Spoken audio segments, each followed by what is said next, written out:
Finally, I got this car. I have been driving it for a week now and I have been waiting for it for a long while.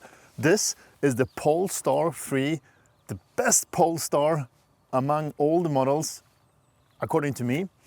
And this is my full review.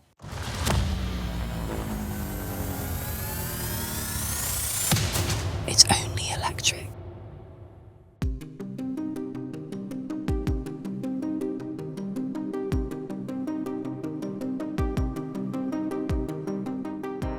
This is a large SUV, and as you can tell by looking at the silhouette, it's sporty and aerodynamic. It's measuring 4.9 meters with a wheelbase of 3 meters with a staggering curb weight of 2,650 kilograms.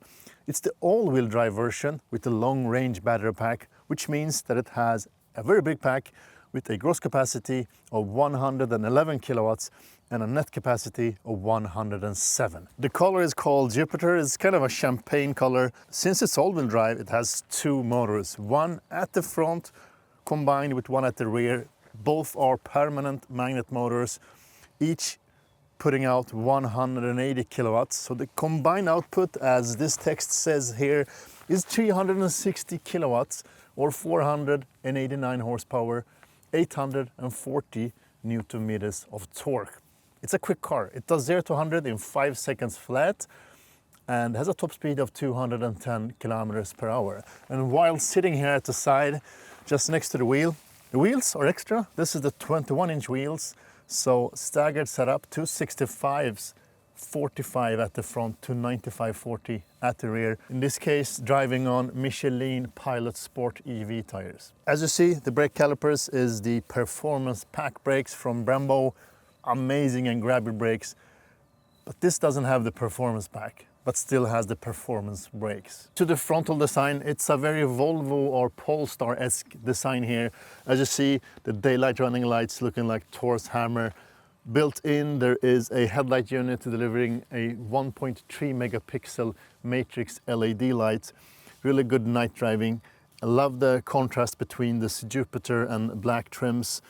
The lower part here hides the parking sensors or the small radars. At the top here, we have a built-in air spoiler for the aerodynamics, but I think it's more or less for the looks. I mean, you could have lowered the bonnet instead, but still looks really sporty and aggressive. This transparent plastics is actually a smart zone cluster, so you have a front-facing radar and a front-facing park assist camera. So all the sensors is actually placed here within this area. A nice looking design. It's different, it's fresh, it's iconic for Polestar and Volvo. So if you want to look a bit different, this may be the right car for you. It is more or less adapted to Tesla's supercharging network. Reason number one is the placing of the charge port at the left rear fender, perfectly fitted for a supercharger.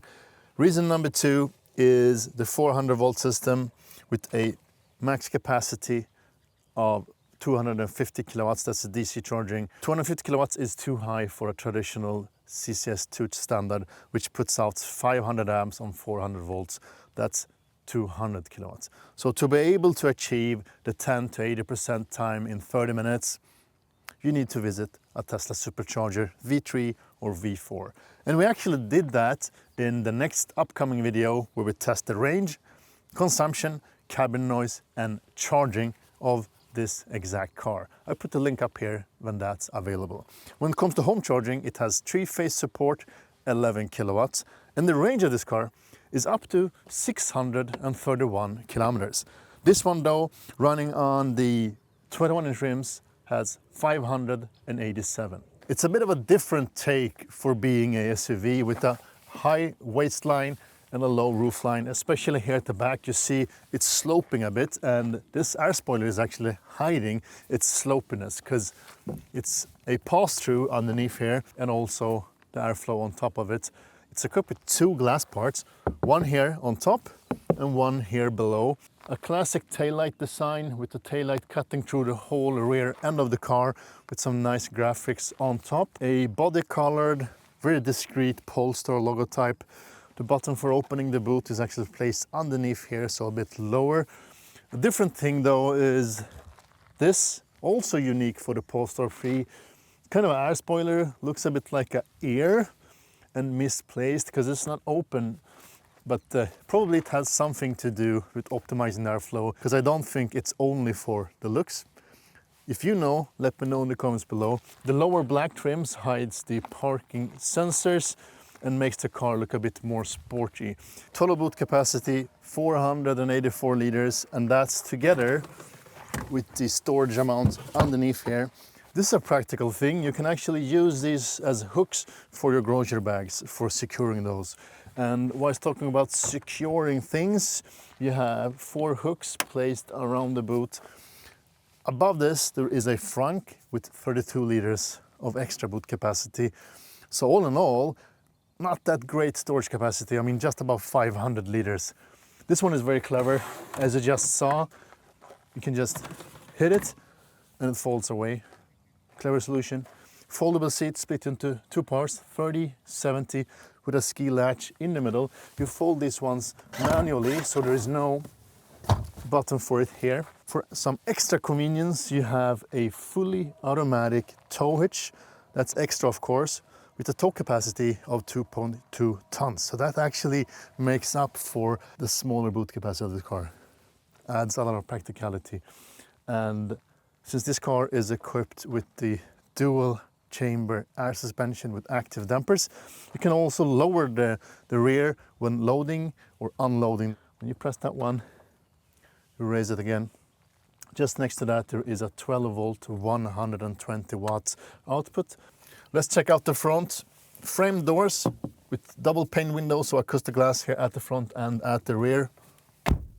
Solid sound. Very Scandinavian, stylish interior here, and all this dark combination with this almost white or off-white Nappa leather. And by the way, it's 100% traceable Nappa leather, so that's better for the environment. And some kind of a high-tech microfiber here at the top of the dash. This car is equipped with the Pilot package and the Plus package. So the lane keep and speed assist systems is included in the Pilot package. The Plus package brings you things like the premium Bowers & Wilkins sound system. More about that soon. The massage seats, the head-up display, etc. So I would probably add both of them because it's very Spartan going without those 2 packages. You won't get much of equipment without those. A tidy interior. Soft touch materials here at the front. This is the speaker grills. So a air ventilation going through the whole dashboard with a very thin line of ambient lighting. This is really precise. A dark ash tree inlay here. Feels a bit shallow, almost feels like plastic. I'm not sure if it's real wood or not. A 14.5-inch central media screen, vertically aligned. Don't ask me why, but I think this is more or less the way of going if you want a Volvo or a Polestar. There's one exception for that, and that's the Polestar 4. The instrument cluster, digital, 9-inch, placed on top of the steering column, attached to that one. Underneath that, there is built-in IR cameras for the self-driving capabilities and the surveillance of the driver. Driver monitoring, the 2 stocks. This is actually the same stocks you find in the EX30. I'm really not a fan of those. I think they feel a bit too cheap for being such an expensive car. A nicely designed steering wheel with heating, and the touch controls here at both sides doesn't come with any lighting more than 2 small thin lines on each side, but these are more or less adaptive, so they adapt depending on the situation you are in. So at the left now there is no function at all, but when driving on highway, if you have activated the lane keep assist, then it gets a function, and that's for increasing or decreasing the speed. And to the right, you control the layout of the instrument cluster. If you press the lower button, if you press the one at the top, you activate the voice assistance. You can also control things like the steering wheel, adjust it, and side view mirrors, etc. But other than that, there is no media control. There is not much to do when you actually drive the car. But I think that's a software thing. It doesn't really seem to be fully ready yet. Hopefully we will get more functions like media control. I want to control the volume, skip the songs, etc. But for the moment, that's not possible. If you continue downwards underneath the screen here, we have a ventilated Qi charger placed good. It has a built-in vibrator, so most oftenly it vibrates like 5 times when putting the phone down here. I don't know if that's a signal for if it's charging or if it's not charging. I haven't figured that out yet, but it's a bit annoying. In front of that Qi charger, there is a media controller or a rotary device for controlling media. So if you press it, you play. If you press it again, you pause. You scroll it for adjust the volume, and you can push it to the right to skip a song, to the left to go a song backwards. Hidden cup holders, 2 adaptive ones, same size. Around that there is a lot of black piano finish plastics. This is going to be scratched. There's a lot of piano finish. I mean, first off, the big area here on top of the steering wheel, but also on the sides here around the window control buttons, etc. So there's a bit too much black piano finish plastics for such an expensive car. It looks good, but it gets dirty and it tends to get scratches. A very deep pocket for storing things. There is no USB ports in here. It's deep, but it's very narrow. There's no adjustments of it. There's only one position of the armrest. I think the position is good for me at least. It's well cushioned. Also kind of some micro fabric, high-tech fabric finish. Otherwise, nice materials. This sides is also cushioned and soft touch. There's kind of a storage compartment here in the middle. It's rubberized, so it won't slide your things away. A pocket. On top of that, 2 USB-C ports. That's the only USB-C ports here at the front. The glove box is open from the screen. It is a traditional glove box with good storage capacity. The storage capacity in the doors is really great. Very big pockets, soft touch also. It's kind of a rubberized feeling here at the lowest part. One thing that disappoints me is power window controllers. As in the Volkswagen ID cars, there is only 2 controllers. There is a button for switching between front and rear. And I get that, but when you drive the car and you have a kid in the back, by mistake opening the window and you get this helicopter sound, that's very annoying, almost like explodes your eardrums. Then you want to close it as quick as possible. And then you almost need to look at this position to be able to see if it's activating the rear windows or not. Because most oftenly it's on the front, of course, and then you like struggling to open or close the window at the rear. It takes a bit of extra time. And I think for such an expensive car, this should be double buttons here. And the door openers, I like them. Very nice quality. It's stainless steel, good feel to those, and they are electronic. So we just put it a bit and it pops the door. They're also mechanical, so if you pull them harder, you will really see the travel in it, and it opens the door for real. I mean, it pulls the wires physically. No one seems to be able to figure that out at the first time they ride the car. They always like lower the windows instead because they can't find that actual lever.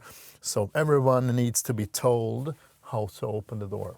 So now to the seats, and this is one of my favorite aspects of the Polestar 3 because I love the seats. They are really comfortable, they are very supportive, and they have extendable thigh support. Even if it's manual, it's really nice. And the Nappa leather is soft and well cushioned in a good way. I mean, it gives you a nice support. It's equipped with cooling, heating, and massage. And there is kind of a jack of all trades controller stalk here. So as a default, you can adjust the angle of the backrest and the position of the seat as such. If you press it once, you activate the graphics on the screen and you toggle between the different functions. So at this function, you can adjust the angle of the seating position. And this is also one of my favorite things because the seat is actually really steep, so you can get nice support if you have long legs as I have. If you press it again, it jumps to the side bolstering support. With that, you can actually inflate or deflate the side bolsters to give you even better tightness of the seat. One downside though is the lack of adjustments of the headrest. They are static, not cushioned at all. They are really hard. They are cushioned but hard cushioning. but it has built-in speakers since it's running the Bowers and Wilkins system. It's the premium sound system, high fidelity sound system from Bowers and Wilkins, equipped with 25 speakers, 4 in the headrests, 4 subwoofers, and 1610 watts of output. And it puts out a really crisp and dynamic sound, especially the details. I mean, when looking at the highs and the mids, it's so crisp, it's so clear. It's one of the better sound systems I have tried out. Doesn't have that super punchy bass, and when you crank out the bass a bit too much, especially in high volumes, it tends to give you some miss sounds from the door sides. So you can't play it that high because the sound breaks a bit. Otherwise, a really good sound system.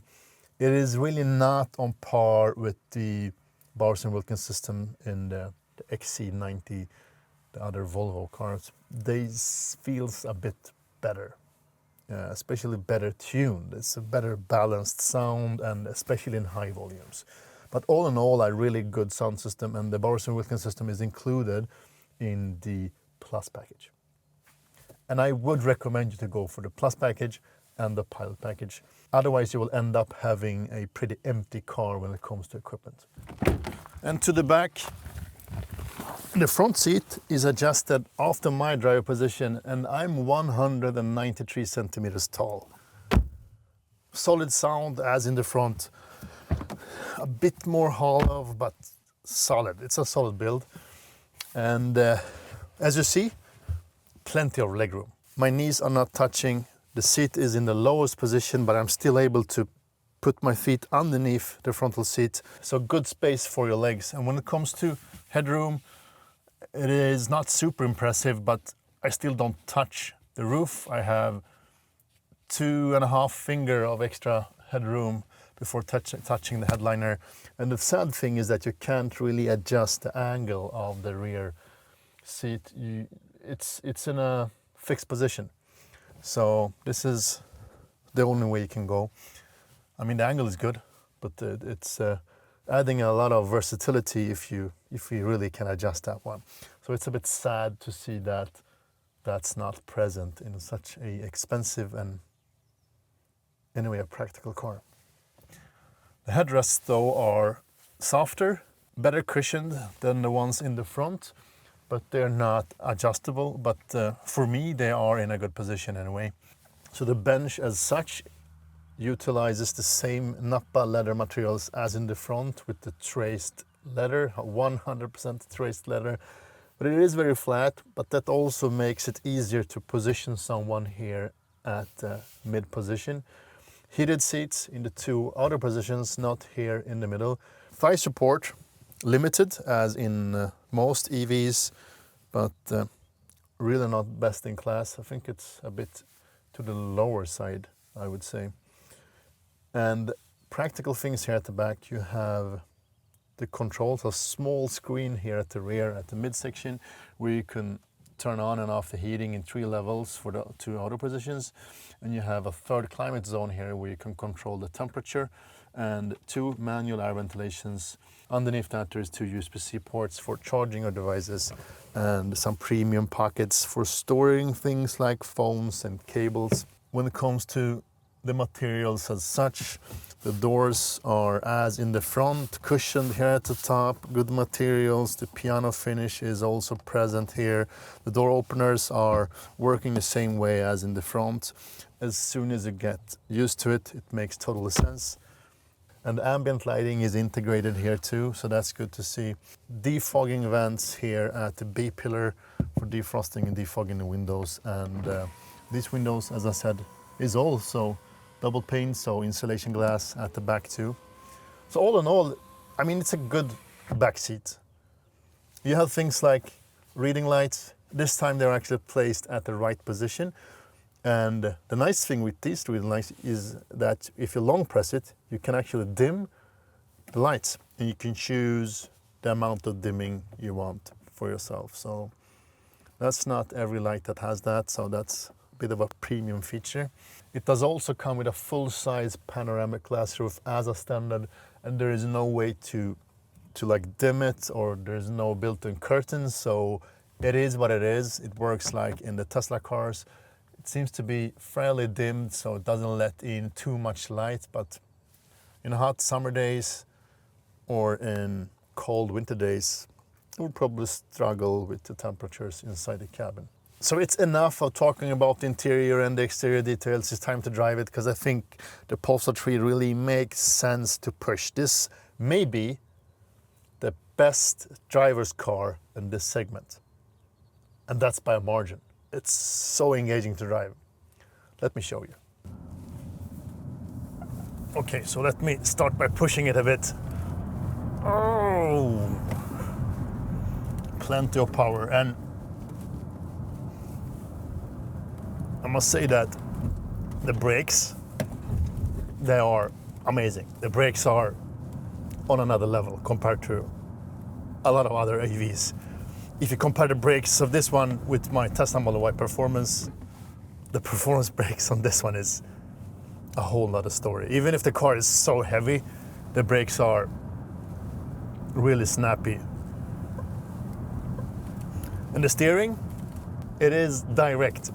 So let me walk through the different driving settings. There is no dedicated drive modes as such.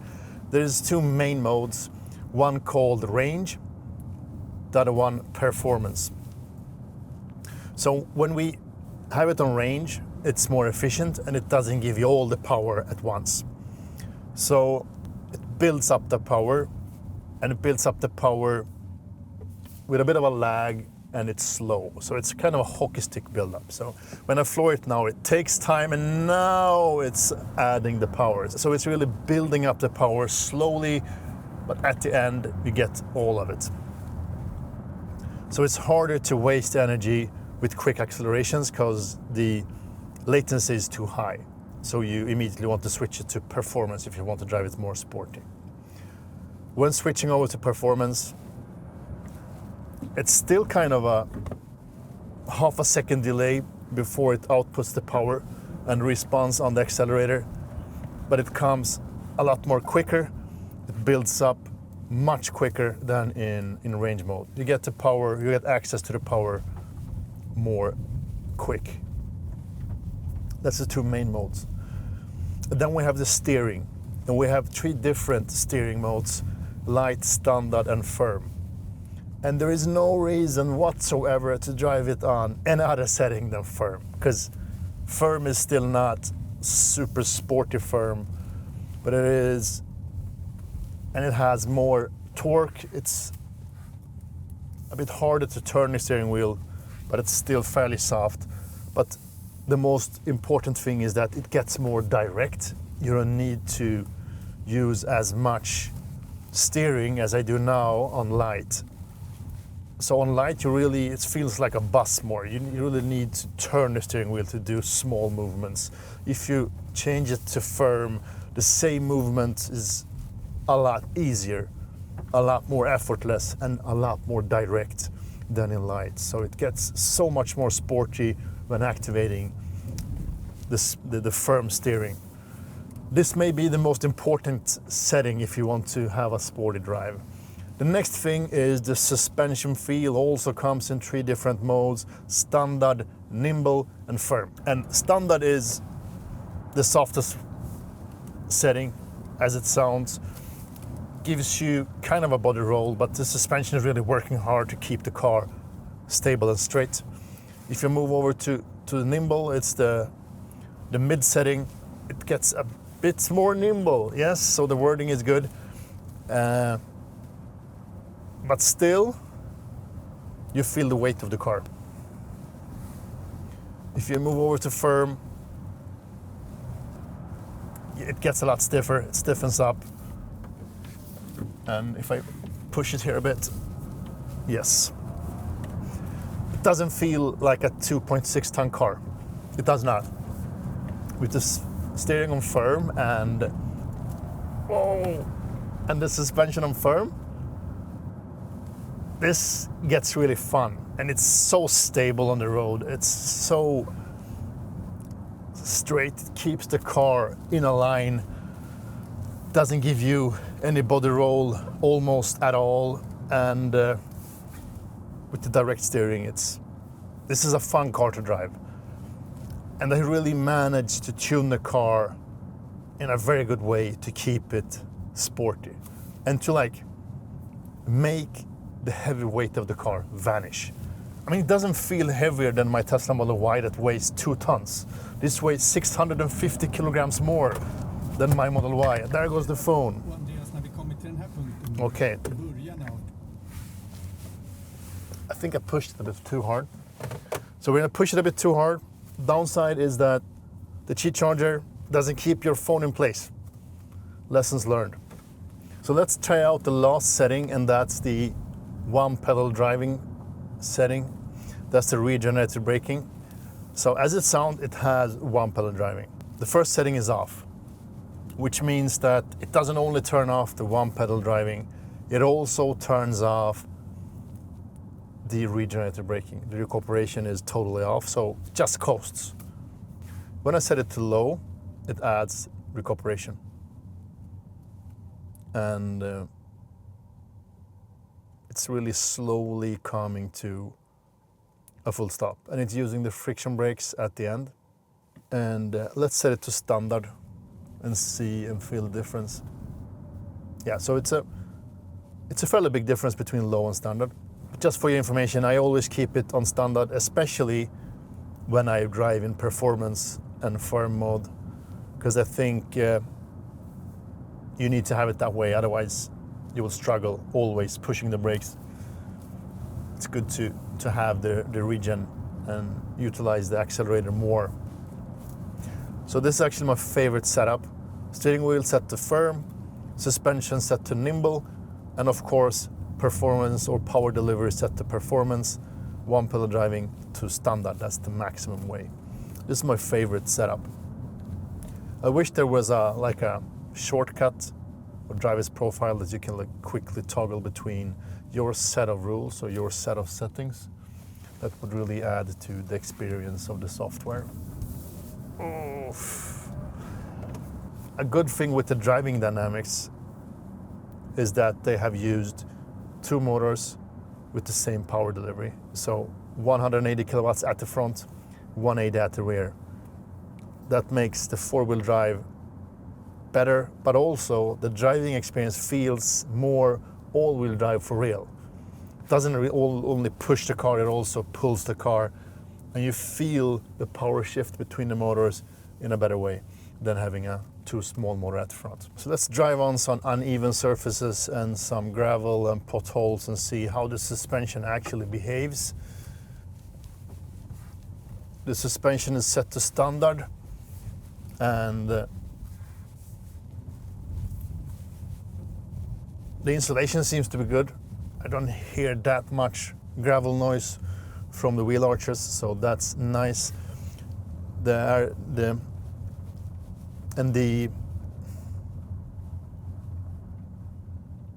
sound insulation, the soundproofing seems to be fairly good on the lower parts of the car.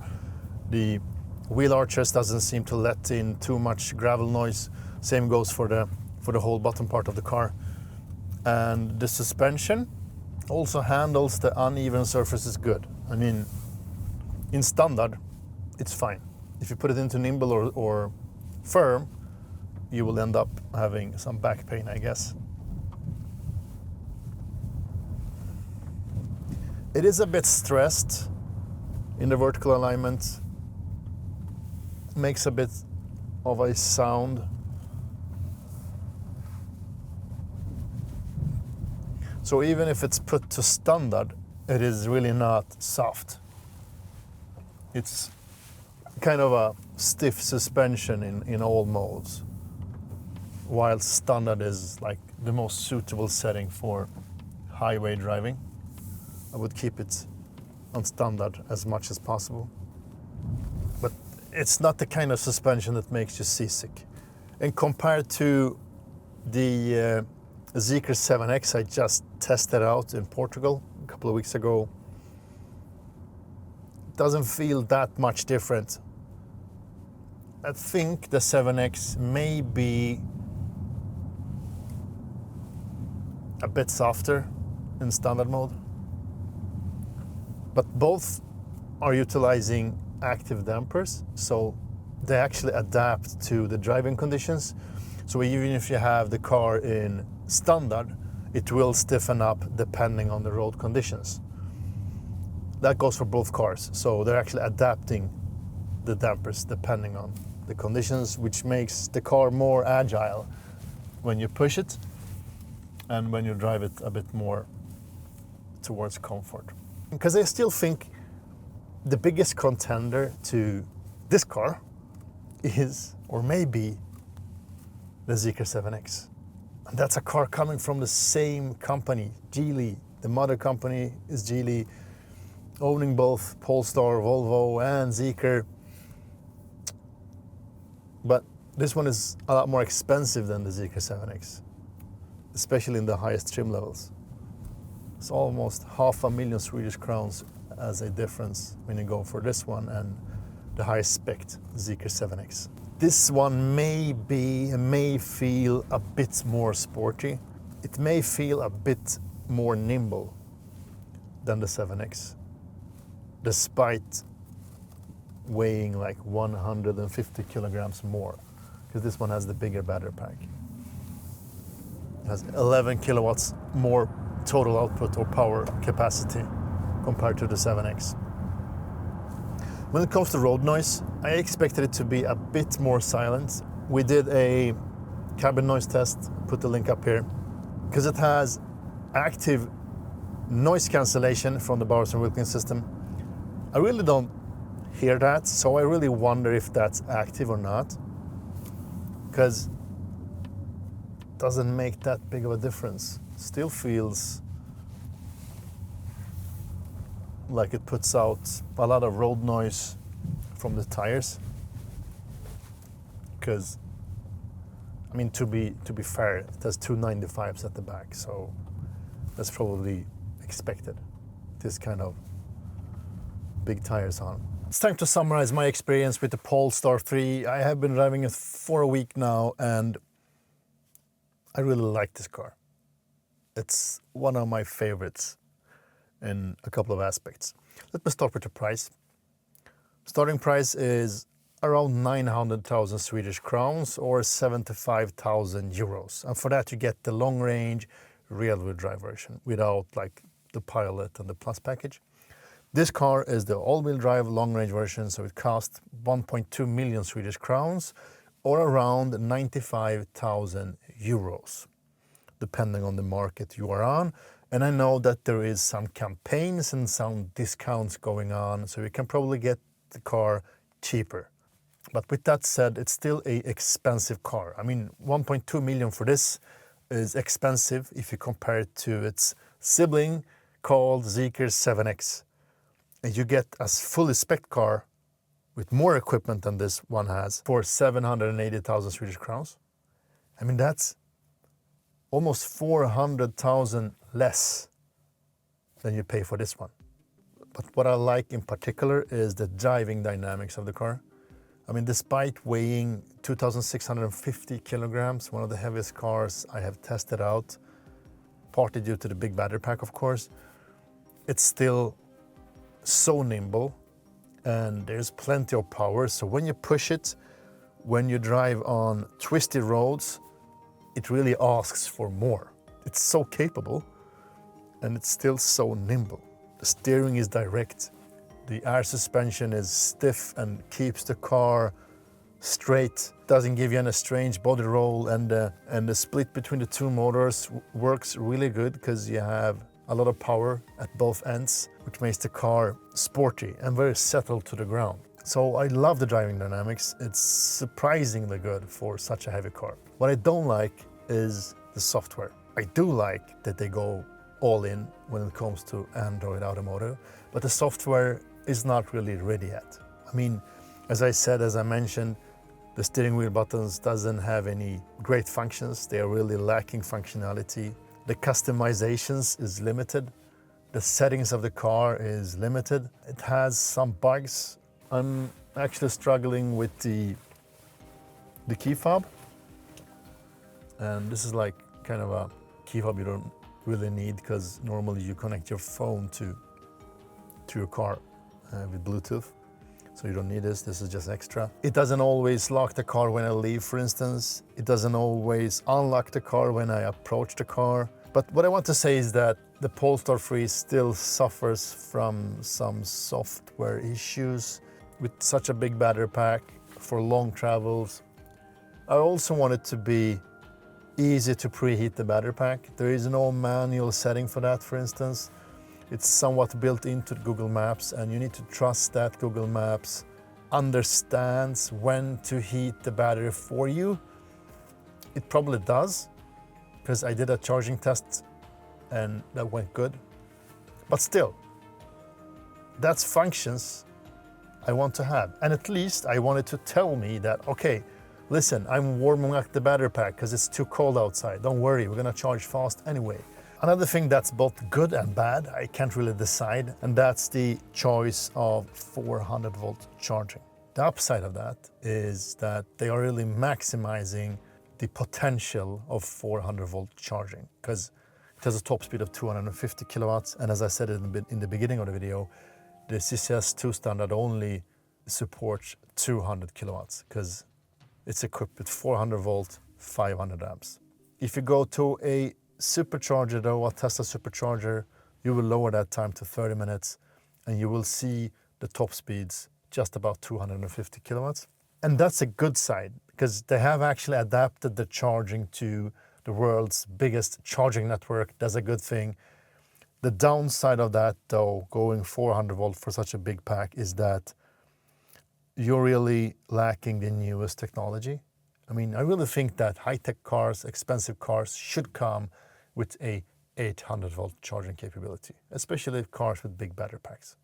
And why should you pick this car over the Zeekr 7X? I think the most obvious reason is the attitude of the car, the looks. The Zeekr 7X is a bit more anonymous when it comes to the exterior design. This is a lot more sporty, it's a lot more unique when it comes to the exterior. Another reason is the tow capacity. This has 2.2 tons compared to the Zeekr 7X that has 2 tons. I would pick the 7X if you want to have a bit more of a comfort, especially in the back seat, because the back seat is better on the 7X. You have curtains, sunshades on the sides, you have a sunshade on covering the glass roof. You have a bigger boot, a more premium interior. So if that's what you're looking for, the 7X is probably a better car to pick. Another thing that's better off in the Polestar is the seats. The seats on the 7X is a bit more to the comfortable side. They're flat, they're not that supportive. These seats though has more support, is a bit more firm. It's a bit more to the sportier side. And the sound system also seems to be better in the Polestar 3 compared to the 7X. At least now from the beginning, because I think there was some mistuning in that system, because it really felt that it wasn't up to its capacity yet. And I think that may be due to software. They haven't really calibrated the software for that new audio system yet. So this one still sounds better. A good sound system, sportier seats, sportier drive, and a more unique design is the thing you're after, then the Polestar 3 is the car for you. That's all for today. I hope you enjoyed this video, and if you did, please give it a thumbs up, subscribe, and engage. I mean, write comments, ask me questions, share your thoughts about the Polestar 3, and most importantly, stay electric. Thank you for watching. Speak to you soon.